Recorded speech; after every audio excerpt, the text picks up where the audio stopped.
I think that most creative endeavors, if they are truly brand new, I expect to fail the first time. I don't expect to succeed the very first time out the gate.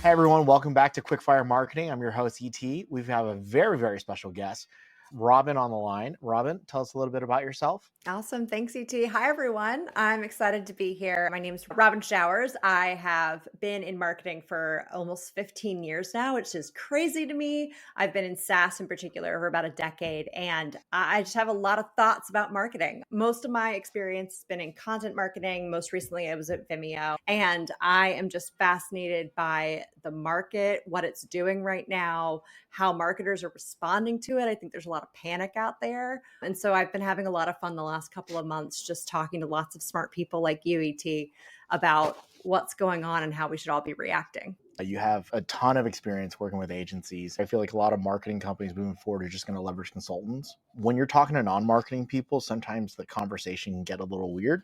We've had examples in the past where we've been like, hey, there's been an increase in click-through rate to a developer-minded CEO, and their eyes just kind of glaze over. But when we have the conversations, that means an extra 3 opportunities a month, and their average deal size $50K. They're like, oh, snap. So what are your thoughts navigating through all of that? One of the things I really love about analytics is that good analytics is just telling a story, right? Figuring out how to make things make sense to the audience that you're talking to. In that particular scenario, I've spent the most time in between the agency that we're working with to deliver amazing results and the executive that I am explaining this to so that we can make sure we can keep getting budget. And you're right, a lot of marketing speak doesn't make sense to somebody building the product or responsible for the sales team. Their brain is focused on a bigger business problem. So you have to translate it into what they're thinking about every day.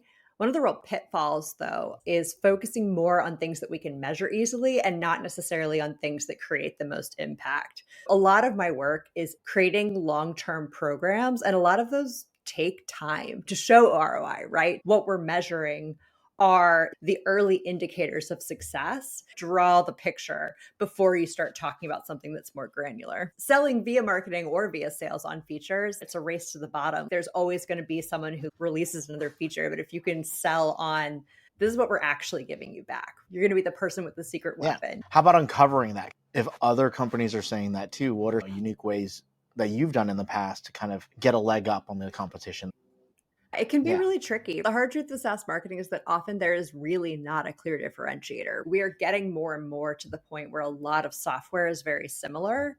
But I do think it comes down to things like customer service. Customer service and reliability is incredibly important, and it just takes one time to really ruin trust. Sometimes those end up being the differentiator. Sometimes the community ends up being the differentiator. So what's actually compelling about one company over another is who uses it. Who do you want to be surrounded by when you're surrounded by the users of this particular product? Who do you want to learn from? Who do you want to be like? As far as how to get to it, it's just talking to your customers, right? It's talking to as many people as you possibly can and asking the more emotionally resonant questions, because that's usually what drives us to make that final choice. On that note, if you have an awesome weekend or just an awesome break, do you ever use any of those elements to kind of seep into your content work and create content? Oh, definitely.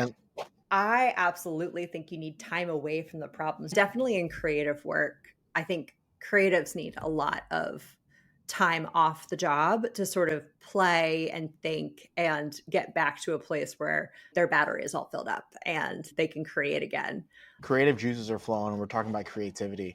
Have you attempted something creative that didn't work out well? Sometime later, it seemed like, maybe it can come back. Kind of like how JNCO jeans are coming back, where you're just like, it didn't work in 2010, but maybe now.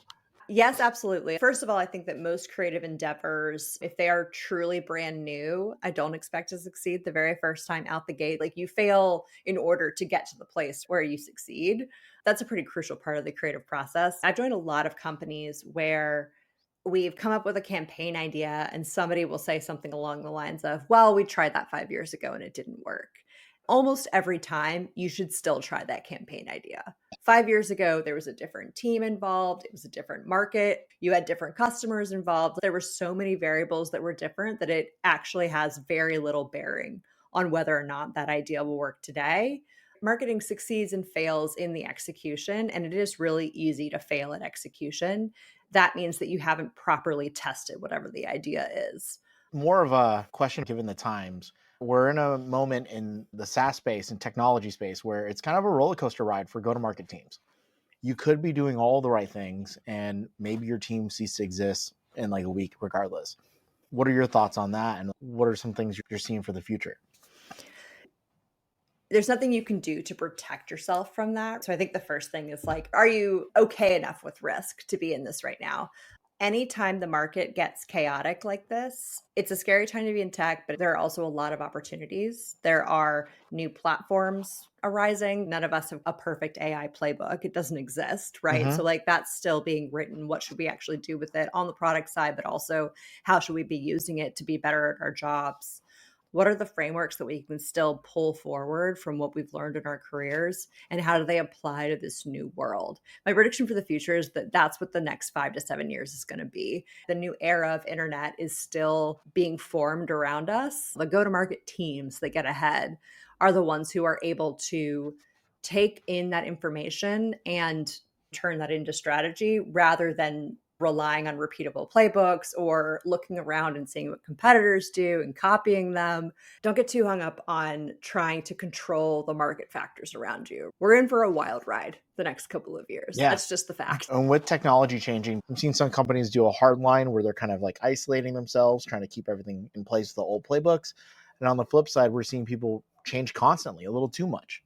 What are some things they can keep in mind to find a steady course? It's worth mentioning that the old playbooks aren't totally dead. There are plenty of companies who are, for instance, running the volume SEO play and seeing traction. They are growing traffic and it's working. Maybe it's not working as well as it did 5 years ago, but it's still working. I think focusing on user psychology, how people compare plans to each other, what they look for in products, all of the frameworks that have been built around those things are still true and can be pulled forward into this new world. A lot of the basics of creativity and copywriting and why certain formats work or why humor works versus other forms of entertainment versus education. I think all of those things are still true. The trick is surround yourself with tools that help you keep track of that, new software tools that help us get to know our audiences better. Try everything, but don't get sucked in by shiny object syndrome. Those things are changing quickly and I think should be reevaluated every 6 months to a year. But on the other hand, some of my first marketing roles, there was a new social media platform every couple of months, and most of them didn't make it. We had to argue as a marketing team about which ones to actually invest resources behind, because there is an advantage to being the very first people on the platform. But there's also a disadvantage by stretching a very small team way too far. Just because everybody is talking about one particular platform or podcasts, but you're actually seeing a lot of traction with your blog, it doesn't necessarily mean you should follow the crowd. You have to figure out what your audience likes to consume. The more things change, the more they stay the same. At the end of the day, listen to your customers and don't get distracted by too many shiny objects. 100%. Figure out your story and stick to it. Learn how to tell it in different mediums, on different platforms to different people. That's always been one of the hardest aspects of marketing. It's something that doesn't change, but it's something that's just hard to figure out. What exactly is our story and how are we different? Well, cool. It was great having you on. We had a really awesome conversation. Thank you so much.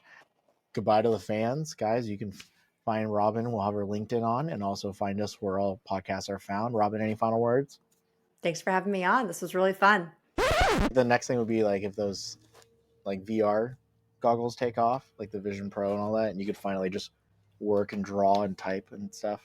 Yeah, how do you feel about that? I know it's the very first generation of that software, but the first people were like, oh yeah, it sounds great, until you realize that all day long you're like moving your head around and that's actually really weird. I haven't played with them yet, but I do remember the Google Glass. I put those on for 5 minutes. A buddy had them and they were interesting, but I don't remember using it well because there just wasn't enough stuff to interact with it. But I do remember the content that was created from it. right? There's millions of videos. Everyone's doing all these examples. I just don't have, there weren't enough things for me to interact with it.